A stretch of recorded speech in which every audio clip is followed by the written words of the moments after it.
Se abra a Bíblia em Atos dos Apóstolos, no capítulo de número 20.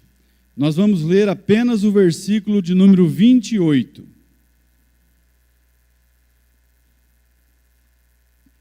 Atos 20, versículo 28.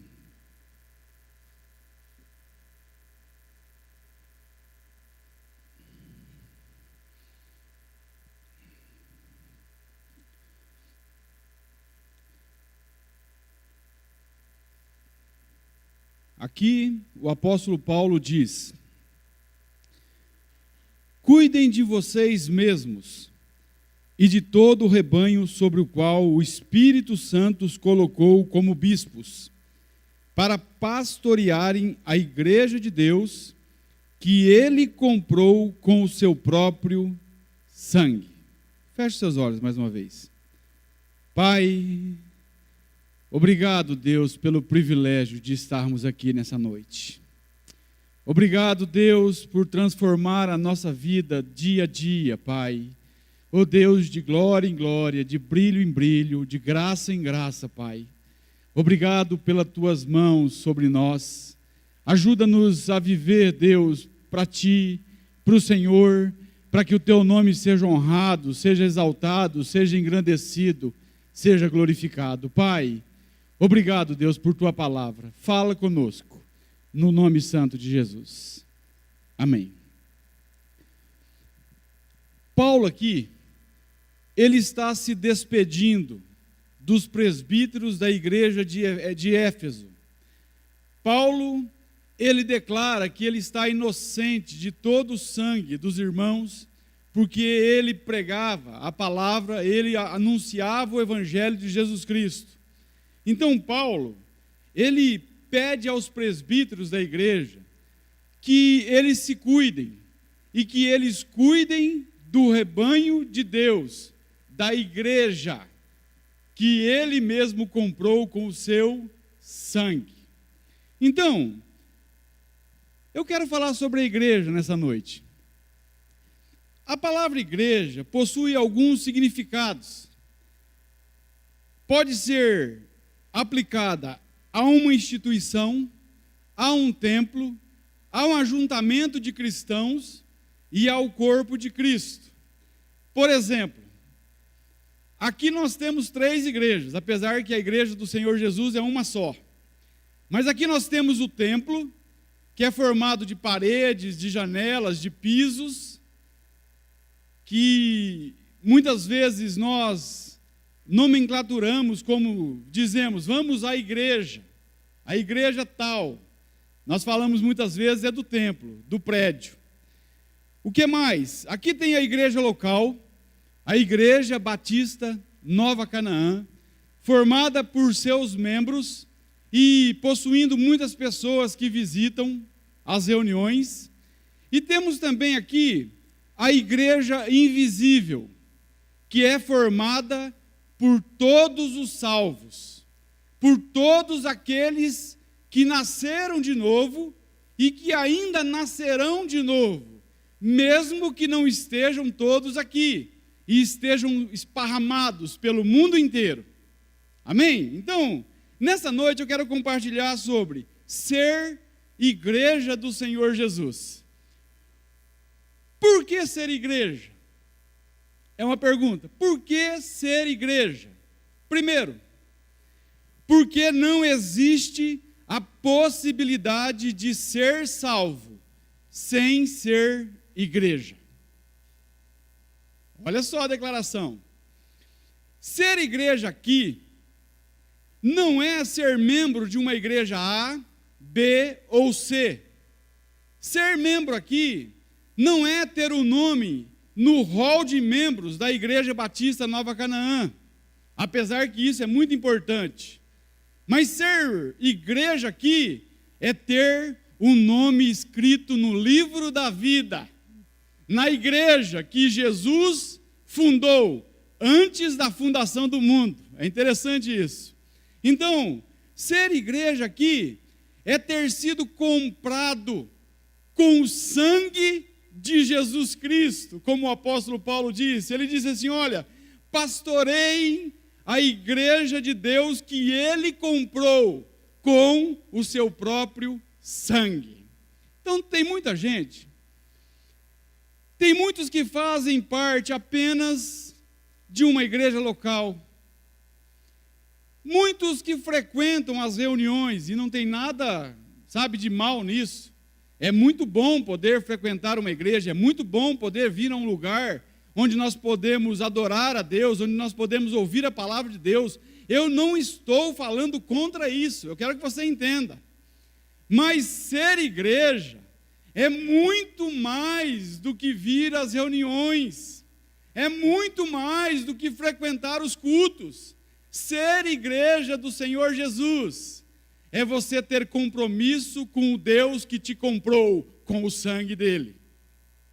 Então, nós devemos frequentar a igreja? Sim, nós devemos frequentar uma igreja. Mas nós devemos ser membros de uma igreja? Sim, isso também é importante. Mas o essencial é sermos a igreja de Jesus Cristo. O que nos salva não é frequentar uma igreja, não é ser membro de uma igreja, mas ser igreja, comprada, lavada e remida no sangue de Jesus. Às vezes nós dissemos algumas frases que, às vezes dói no coração, mas é a verdade.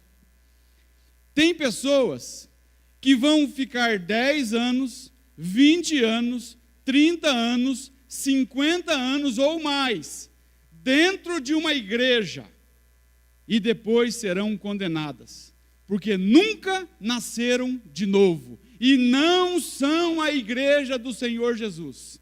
É duro dizer isso, né? Dói no coração em saber que muitos ouvem a palavra, em que muitos escutam aquilo que está sendo pregado de verdades de Deus para as nossas vidas, mas que nunca se rendem, nunca se entregam, nunca vão a Cristo de verdade e confiam plenamente nele, porque somente nele nós temos vida eterna. Não há salvação fora de Jesus Cristo. Então, quando eu digo que é impossível ter salvação sem ser igreja, porque foi Jesus que comprou a igreja. Ele nos comprou. Olha só, nós devemos entender que Jesus, ele não veio fundar uma religião. Jesus, ele veio para salvar pecadores. 1 Timóteo 1,15, que é um texto muito particular, às vezes, meu, porque eu gosto muito desse texto.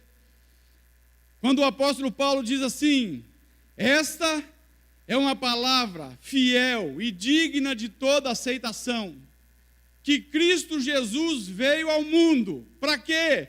Para salvar os pecadores, dos quais eu sou o pior, disse o apóstolo Paulo. Cara, se o apóstolo Paulo falou isso, eu vou falar o quê então? Aí tem que falar assim, mais pior? Não existe isso aí, né? Se existisse essa palavra, eu seria mais pior do que o apóstolo. Se o apóstolo Paulo diz que ele é o pior dos pecadores, então, quando nós reconhecemos, olha só, Jesus veio salvar pecadores.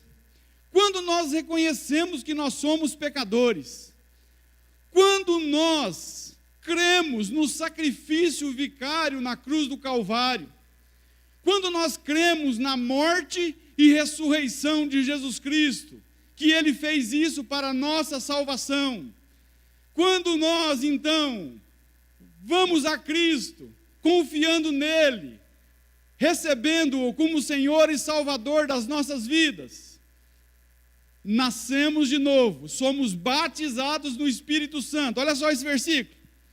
Somos inseridos, batizados no corpo de Cristo, que é a verdadeira igreja. Olha só esse versículo, 1 Coríntios 12, versículo 13.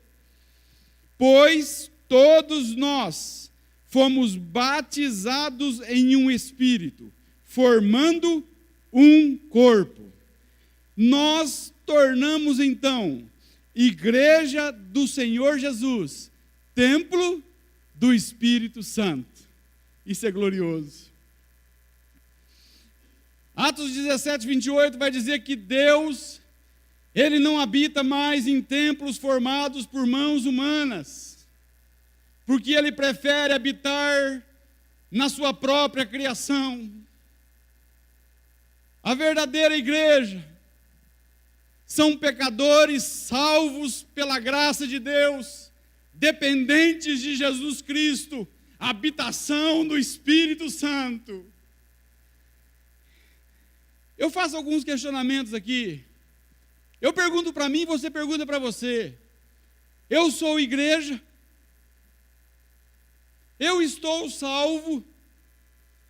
Eu tenho o meu nome escrito no livro da vida? Eu me arrependo todas as vezes que eu peco? Porque a prova de que você se arrependeu um dia é que você se arrepende todos os dias. Porque quem vive no pecado, muitas vezes vive sem se arrepender. E estão vivendo de qualquer maneira, mas vivem, muitas vezes até sem angústias. Agora, uma pessoa que foi alcançada por Jesus, entenda uma coisa: essa pessoa jamais terá paz fora de Jesus. Ela vai a cada dia desejar estar perto de Jesus, por causa do próprio Deus que habita nela. O que mais? Se essas perguntas que eu fiz, as respostas foram afirmativas, sim, então eu sou a igreja de Jesus. Você é a igreja de Jesus. Agora, se a resposta for não, necessário é nascer de novo. Amém? Então, por que ser igreja do Senhor Jesus? Primeiro, porque não existe a possibilidade de ser salvo sem ser igreja. Segundo, porque nós precisamos uns dos outros. E eu quero me deter mais nesse ponto. Ninguém é igreja sozinho. Aqui, nós vemos o porquê nós devemos se importar com a igreja de Jesus Cristo. A Bíblia e o próprio Deus vai trazer muitas figuras de o que é ser igreja, que a Bíblia diz. Olha só as figuras. Primeiro, a igreja é um corpo. 1 Coríntios 12, versículo 12 e o versículo 27, diz assim, ora, assim como o corpo é uma unidade, embora tenha muitos membros, e todos os membros, mesmo sendo muitos, formam um só corpo, assim também com respeito a Cristo. Ora, vocês são o corpo de Cristo, e cada um de vocês, individualmente, é membro deste corpo. Então a igreja, ela é um organismo vivo. Nós todos somos diferentes uns dos outros. A igreja é a unidade na diversidade. Cada um de nós somos membros do corpo de Cristo e cada um possui uma função no corpo. Eu preciso de você, meu irmão. Olha, é tão claro porque há uma dependência entre os membros. Quando um membro sofre, a Bíblia vai dizer que todos padecem, todos sofrem. Aí eu falo igual o Juliano disse aqui nesses dias. Dá uma martelada no dedo para você ver. Se você quiser fazer isso depois do culto na tua casa, mas não vai fazer não, né? Estou brincando. Mas você vai ver como que o corpo inteiro vai reagir depois de uma martelada no dedo. Às vezes, a gente pensa que não tem importância no corpo. Olha só, às vezes a gente pensa que quem tem importância no corpo é só quem aparece aqui. Quem canta, quem prega, quem faz alguma coisa aqui que é visto. Olha só, no corpo. Vocês estão vendo o meu coração? Ninguém aqui está vendo o meu coração. Ele é interno. Mas é um órgão vital. Deixa o coração parar para você ver. O que acontece? Eu caio duro aqui.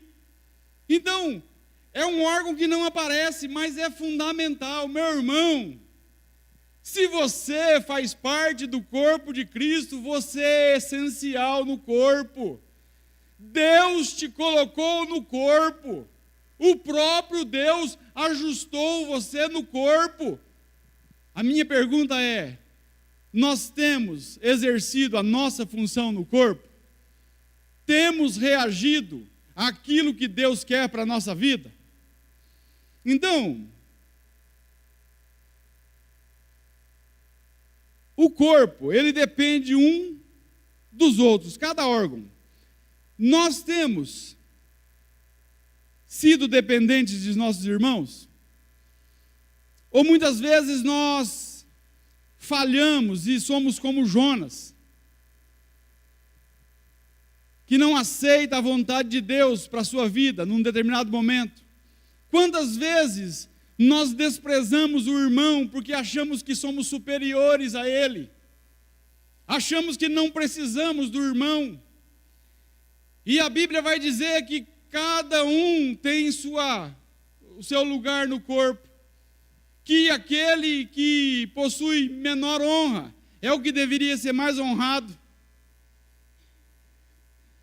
Aí vem o apóstolo Paulo e quebra a gente, em Filipenses 2:3, quando ele diz: nada façais por vanglória ou por egoísmo, mas com humildade considerem os outros superiores a si mesmo.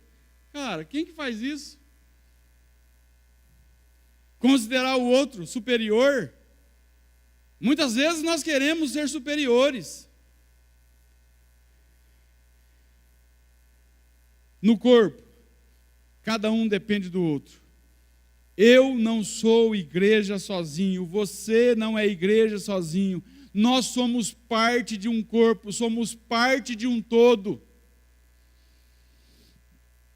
Tem muitos que abandonaram as reuniões, não congregam mais. Eu conheço pessoas, irmãos, que já disseram para mim: olha, na internet tem muitas boas mensagens, e eu concordo, existem mesmo muitas boas mensagens na internet. Mas e quando a dor vem? Quando a falta de amigos assombra o coração e o vazio enorme aloja nas nossas almas, será que o pregador da internet vai abraçar? Será que ele vai chorar com os que choram, vai se alegrar com os que se alegram? Quando nós perdemos um ente querido, o pregador da internet ou da TV vai lá e te dá um abraço e te consola? Não! Eu preciso de você, meu irmão. Nós precisamos uns dos outros. E onde nós encontramos verdadeiros amigos? Eu falo a verdade, eu falo pessoalmente. Os meus verdadeiros amigos são membros do corpo de Cristo.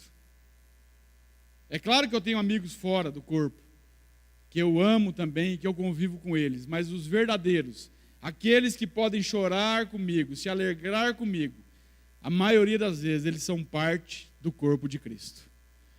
Então, nós devemos valorizar isso. Como é maravilhoso, sabe, poder caminhar junto com pessoas que foram alcançadas por Jesus como nós.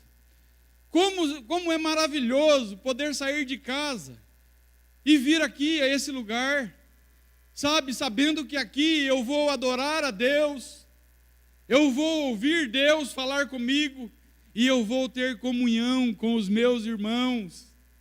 Sentado na frente do computador, isso não existe. É uma falácia.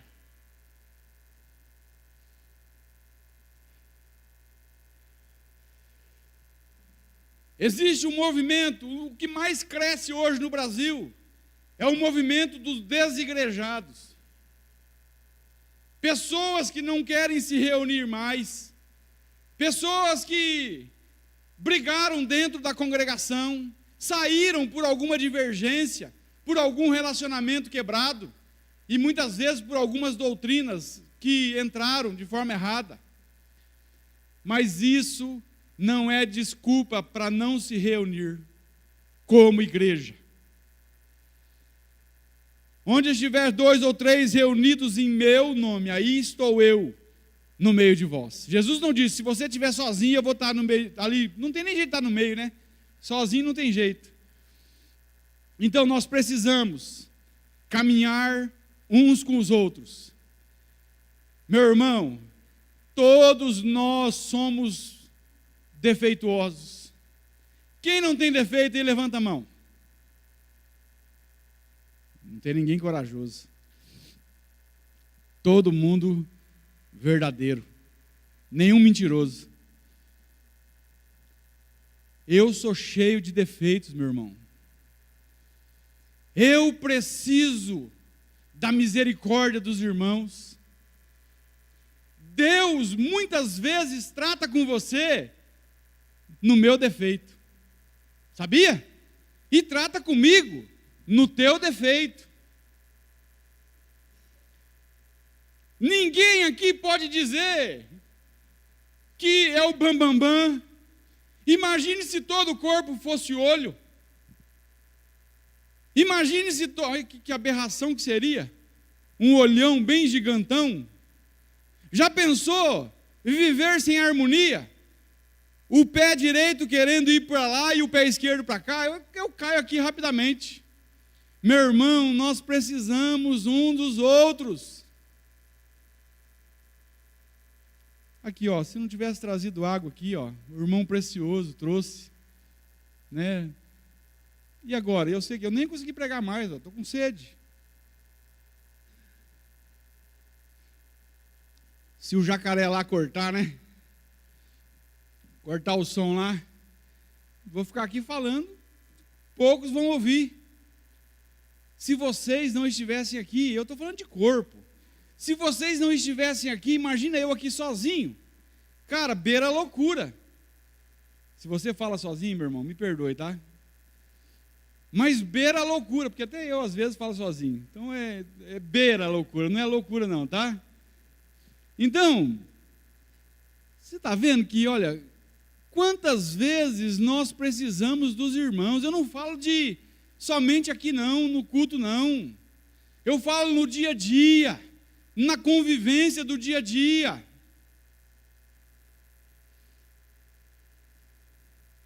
Fazer parte do mesmo corpo requer amor, paciência, misericórdia. Olha só o que o apóstolo Paulo vai dizer à igreja de Colossos, capítulo 3, versículo 12 ao 17. Portanto, como povo escolhido de Deus, santo e amado, revistam-se de profunda compaixão, bondade, humildade, mansidão e paciência.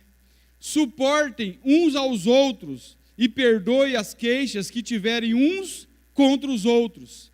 Perdoem como o Senhor vos perdoou. Acima de tudo, porém, revistam-se do amor, que é o vínculo da perfeição. Que a paz de Cristo seja o juiz em vossos corações, visto que vocês foram chamados a viver em paz, como membros de um só corpo. É glorioso isso. O que mais? Uma outra figura. A igreja é uma família. Olha só, Efésios 2, versículo 19 ao 21.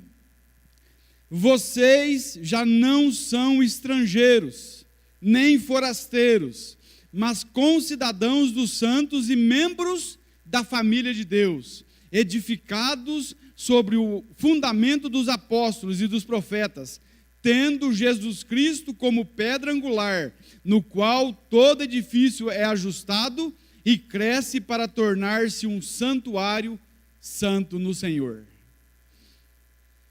Somos membros da família de Deus. Rapaz, um dos grandes privilégios que eu vejo é poder chamar Deus de Pai. Paizinho querido, Abba, Pai. É por isso que nós chamamos os membros do corpo de irmãos. Por quê? Somos parte da mesma família, a família de Deus. Então, isso é ser igreja. Numa família, olha só, deve haver respeito, união, transparência, convivência, amor incondicional. Aí, de novo, um texto do apóstolo Paulo. Preste atenção. Romanos 12, versículo 9 a seguir, diz assim: o amor deve ser sincero. Odeiem o que é mal, apeguem-se ao que é bom. Dediquem-se uns aos outros com amor fraternal. Olha aqui, família. Prefiram dar honra aos outros mais do que a si próprios. Nunca lhes falte o zelo, sejam fervorosos no espírito, sirvam ao Senhor. Alegrem-se na esperança, sejam pacientes na tribulação, perseverem na oração. Compartilhem o que vocês têm com os santos em suas necessidades. Pratiquem a hospitalidade. Abençoem aqueles que os perseguem. Abençoem e não os amaldiçoem. Alegrem-se com os que se alegram. Chorem com os que choram. Tenham uma mesma atitude uns para com os outros. Não sejam orgulhosos, mas estejam dispostos a associar-se a pessoas de posição inferior. Não sejam sábios aos seus próprios olhos. Não retribuam a ninguém mal por mal. Procurem fazer o que é correto aos olhos de todos. Façam todo o possível para viver em paz com todos. Só isso. Agora eu pergunto, nós temos praticado essas coisas? Como família? Uma outra figura. A igreja é uma comunidade. Comunidade é um grupo de pessoas que se ajuntam, que se unem, que vivem com um propósito, um bem comum. E em se tratando da igreja, esse bem comum é Cristo. E tudo que estiver relacionado a Ele, ao reino de Deus. Então, quem começou a igreja foi Jesus. Jesus pega 18 camaradas para começar um grupo, uma comunidade. Jesus, certa vez ele chega e ele pergunta para os seus discípulos: quem dizem que eu sou? E aí os seus discípulos dizem: uns dizem que tu és João Batista, outros Elias, outros Jeremias, ou algum dos profetas. Jesus pergunta para eles: e para vocês, quem eu sou? E Pedro levanta a voz e diz: tu és o Cristo, o Filho do Deus vivo. E Jesus olha para Pedro e diz: bem-aventurado és tu, Simão Barjonas, porque não foi a carne nem o sangue que te revelou, mas o meu Pai que está nos céus. Por isso eu te digo que tu és Pedro, e sobre esta pedra, sobre isso aí que você acabou de dizer, que eu sou o Cristo, o Filho do Deus vivo, eu vou fundar a minha igreja, e as portas do inferno não prevalecerão contra ela. Aí, eles vivem 3 anos e meio mais ou menos com Jesus. Em Atos 2, no dia de Pentecostes, Pedro prega a mensagem da palavra de Deus e quase 3.000 almas se convertem. E aí eles batizam eles, e aí diz que o texto vai dizer que eles dedicavam ao ensino dos apóstolos, às orações e ao partir do pão. E eles tinham tudo em comum. Eles partiam o pão de casa em casa, eles se reuniam no átrio do templo, ou no templo, às vezes, e eles louvavam a Deus tendo a simpatia de todos. Olha só, o povo vendo. E o Senhor acrescentava à igreja aqueles que haviam de se salvar, aqueles que iam sendo salvos. Houve um acréscimo de quase 3.000 almas, onde? Na igreja, na comunidade. Deus ia acrescentando os que iam sendo salvos, onde? Na igreja, na comunidade. O que mais? A última figura que eu vou usar, tem muitas. A igreja é o rebanho de Deus. O texto que nós lemos diz isso. Cuidem de vocês mesmos e de todo o rebanho sobre o qual o Espírito Santo os colocou como bispos, para pastorearem a igreja de Deus, que ele comprou com o seu próprio sangue. Cuidem do rebanho, para pastorearem a igreja de Deus. Paulo está falando aqui aos líderes da igreja, aos presbíteros da igreja. Então você vai ver que a organização da igreja vem de Deus, porque ali tinha líderes, tinha os presbíteros da igreja. Então não é um negócio bagunçado, precisa haver ordem entre o povo. A igreja primitiva era uma igreja que ela foi se organizando. Então existe ordem na igreja de Jesus. Não é hierarquia. Entenda uma coisa. Pastor Itamar, a função dele é ser pastor. Entendeu? O pastor Juliano, é função dele. Não é que ele é maior do que ninguém aqui, não. Não é que ele é o bambambam. Não, misericórdia, irmãos. Sabe, uma coisa que eu me alegro de estar aqui nessa congregação, nessa igreja, é que o Itamar é humilde demais, o Juliano é humilde. Eu nunca vi eles falando deles aqui. Sabe, eu nunca vi eles puxando a sardinha para o lado deles e dizendo, aqui quem manda sou eu. Não, aqui quem manda é Jesus Cristo. A igreja do Senhor Jesus, quem manda é Ele. A igreja não tem dono, o dono dela é Jesus.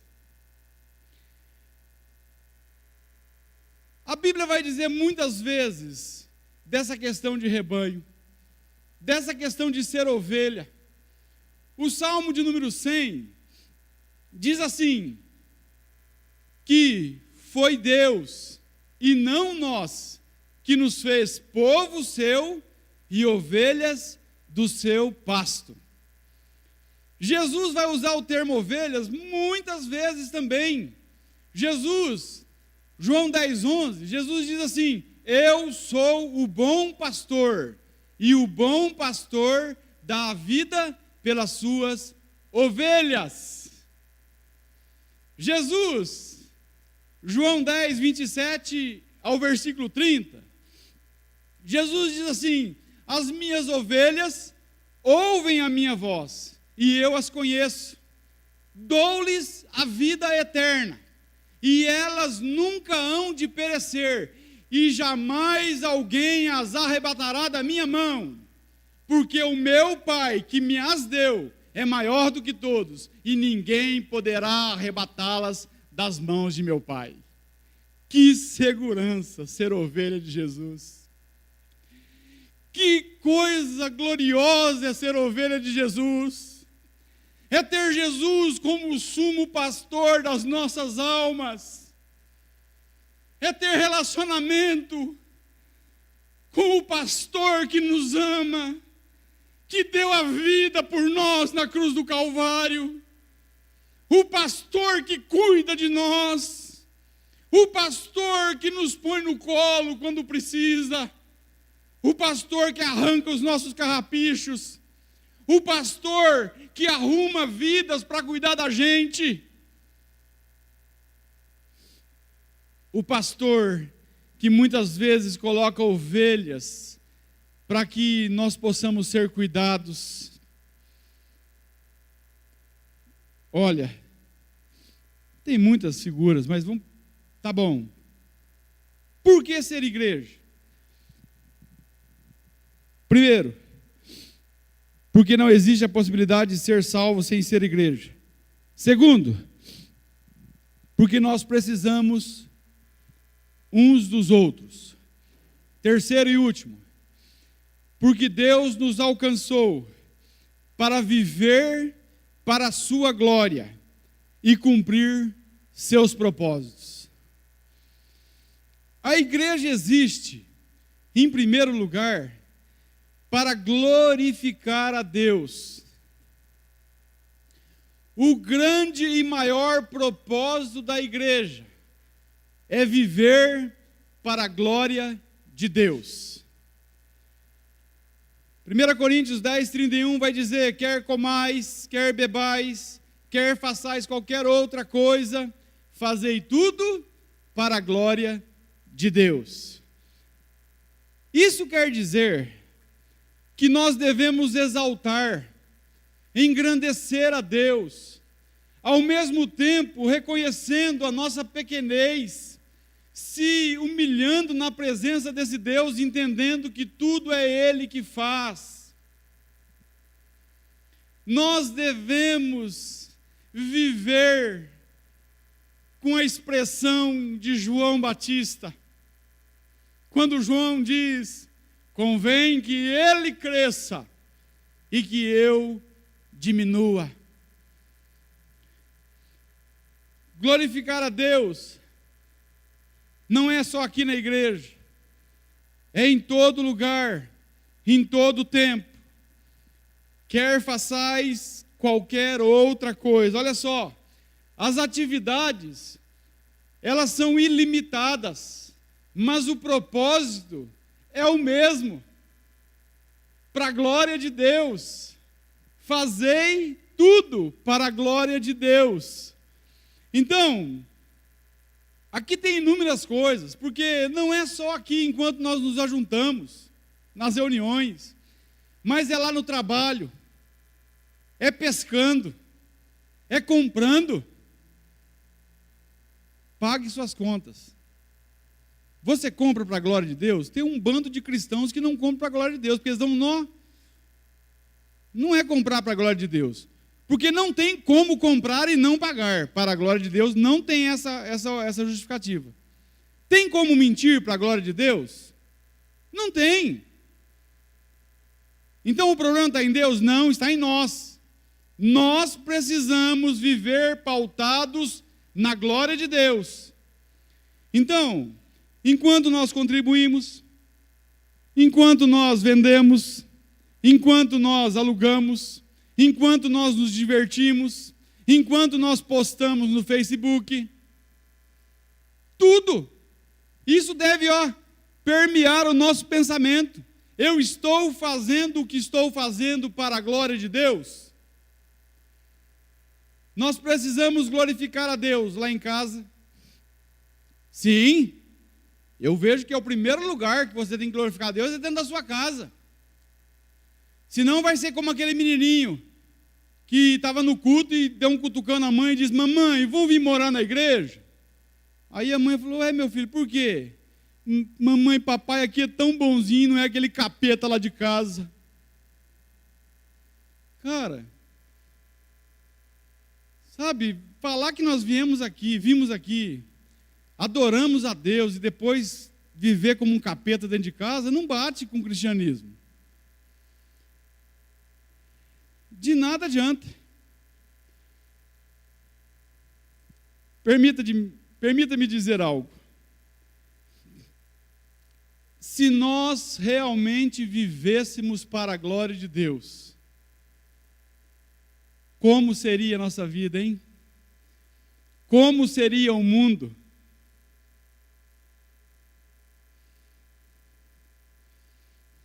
Vai pensando. Outra coisa, Rafael aqui disse, da questão das angústias, da ansiedade que nós vivemos.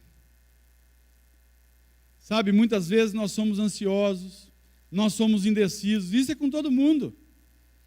Quantas vezes eu me pego numa indecisão, no que fazer? Cara, será que A gente poderia viver assim, ó. Eu vou fazer isso para a glória de Deus? Eu vou entrar na faculdade nesse curso para a glória de Deus? Eu vou namorar essa pessoa para a glória de Deus? Tudo. Se você parar para analisar, essa era uma pergunta que tinha que pairar sobre as nossas vidas, sobre os nossos pensamentos, sobre os nossos planos. Será que Deus quer que eu faça isso ou aquilo? Será que isso vai ser para a sua glória?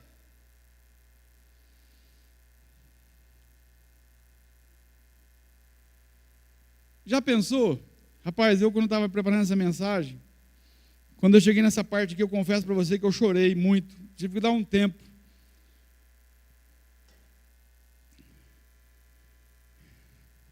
Será que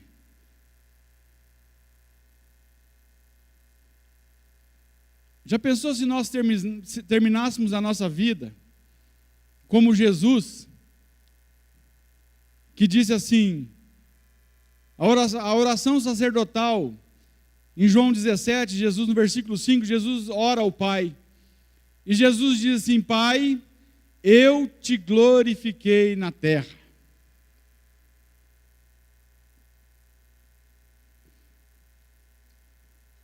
Eu te glorifiquei na terra. Paulo, mas era Jesus, né?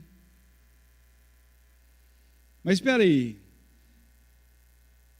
ele não é o nosso grande, maior exemplo?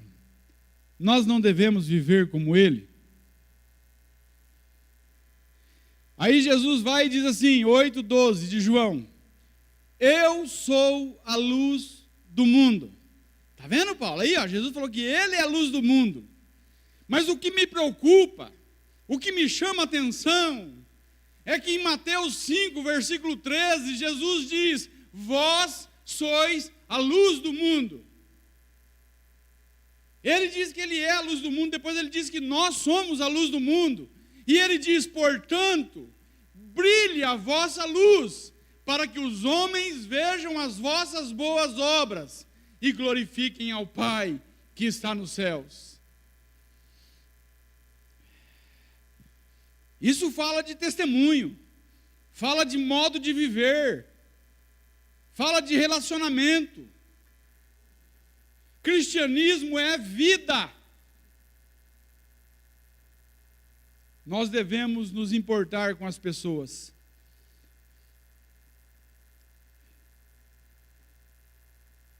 Deus, Ele ama, Ele socorre, Ele ajuda, muitas vezes por meio de nós. Precisamos avaliar como estamos vivendo como igreja. Temos feito a diferença entre os irmãos? Temos feito a diferença na cidade em que moramos, na sociedade em que vivemos, no estado, no país, no mundo? A igreja tem sido relevante? O que nós estamos fazendo que Deus é glorificado?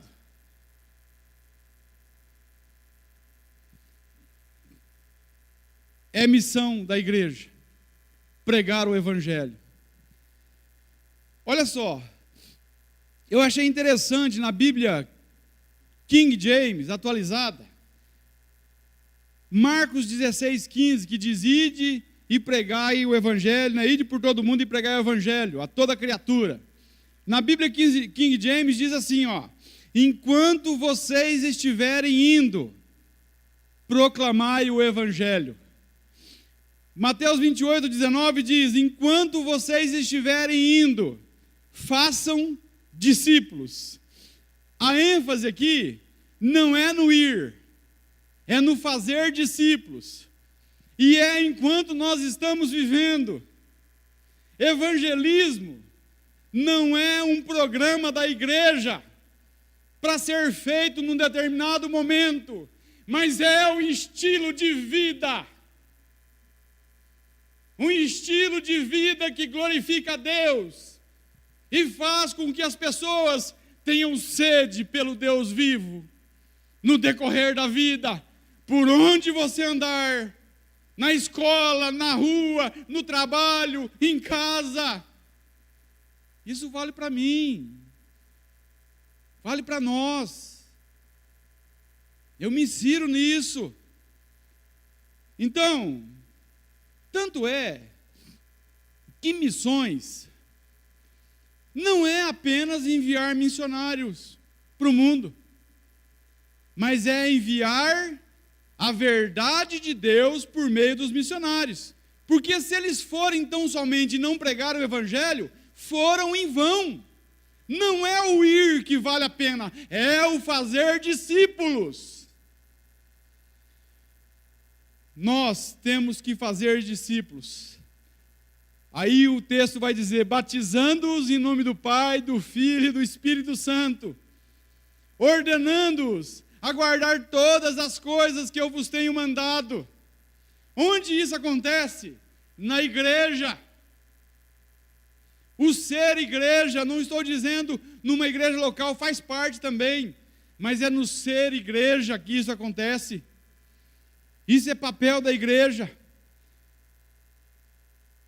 Ser igreja é estar envolvido nos propósitos de Deus para nós. Ser igreja é ter compromisso com Deus e com as pessoas.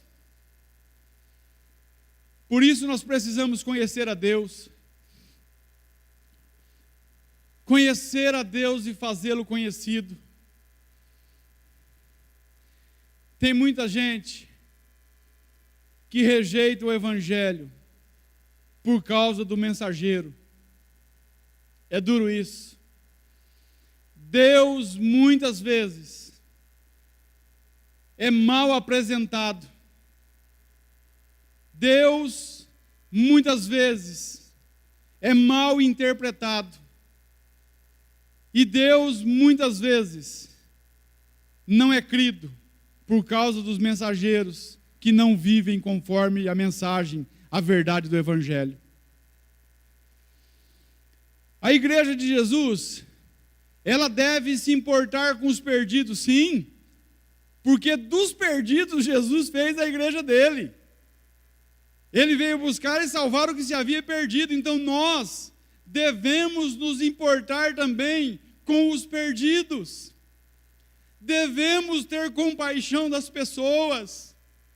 Devemos a cada dia entender da onde Jesus nos tirou. Se nós estamos inseridos na igreja, e nós somos igreja do Senhor Jesus hoje, é porque Deus enviou alguém para pregar a mensagem do Evangelho, que transforma a vida do homem e faz dele nova criatura. E as pessoas precisam da igreja, de mim e de você. Não devemos arrumar desculpas. Precisamos cumprir o papel da igreja. Precisamos cumprir os propósitos de Deus. Entenda uma coisa: Deus está fazendo a sua obra. Deus fará a sua obra. A pergunta é: você quer fazer parte disso? Porque é glorioso estar inserido nos planos, no propósito de um Deus bendito e santo, que transforma vidas e quer usar você, quer usar a mim, quer fazer com que o seu nome seja exaltado, seja engrandecido, seja glorificado, por meio das nossas ações. É Deus trabalhando no meio da igreja para alcançar os perdidos. Que isso nos sirva de exemplo, que eu e você possamos a cada dia viver como igreja de Jesus Cristo. Conclusão: por que ser igreja? Primeiro, porque não existe a possibilidade de ser salvo sem ser igreja. Segundo, porque nós precisamos uns dos outros. Terceiro, porque Deus nos alcançou para a glória do seu santo nome e para cumprir os propósitos dele na terra. Eu escrevi algo um dia, eu vou ler aqui. Igreja é isso. O culto não acaba para quem foi alcançado pela graça de Deus. Em Cristo, o culto é eterno e em qualquer lugar. Não acontece somente aos domingos nos templos, mas flui sem cessar no respirar e andar de cada um que nasceu dele, e nele tem vida eterna, e é chamado por ele de filho, e junto com outros filhos formam sua igreja. Nós somos a igreja do Senhor Jesus. A Deus seja toda a glória, toda a honra, porque é Ele que nos comprou com o sangue de Jesus na cruz do Calvário e nos fez sua igreja.